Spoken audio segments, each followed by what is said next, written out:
বাংলাদেশের ইতিহাসের সবচেয়ে রক্তাক্ত অধ্যায়ের স্থপতি ক্ষমতাচ্যুত শেখ হাসিনা আজ মানবতাবিরোধী অপরাধে মৃত্যুদণ্ডপ্রাপ্ত।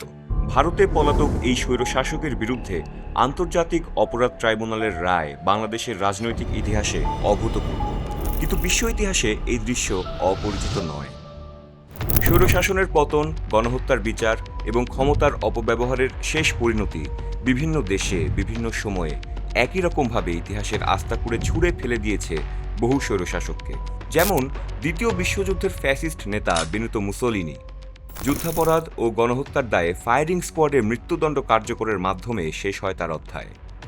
রোমানিয়ার স্বৈরশাসক নিকোলাই চসেস্কু সরকার বিরোধী বিক্ষোভে হত্যাযজ্ঞ চালানোর জন্য মৃত্যুদণ্ড পান। ঠিক শেখ হাসিনার মতো হেলিকপ্টারে পালিয়ে গিয়েও শেষ পর্যন্ত ধরা পড়েছিলেন নিজ দেশের সেনাবাহিনীর হাতে।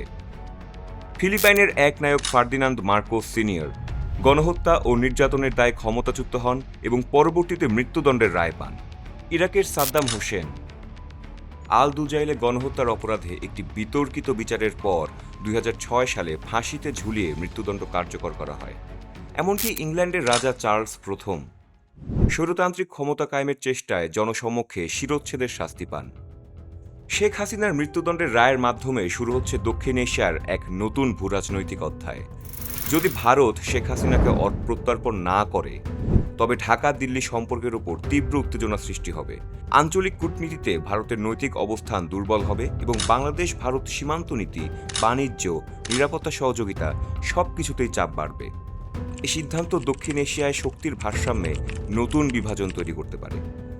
অন্যদিকে যুক্তরাষ্ট্রের দক্ষিণ এশিয়া নীতি, যা গণতান্ত্রিক স্থিতি প্রতিষ্ঠার নামে প্রভাব বিস্তারের চেষ্টায় ছিল, হাসিনার পতনে নতুন সমীকরণের মুখে পড়বে।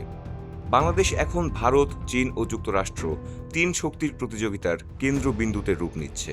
এখন দেখার বিষয় এই প্রতিযোগিতার শেষটা কোথায় গিয়ে দাঁড়ায়।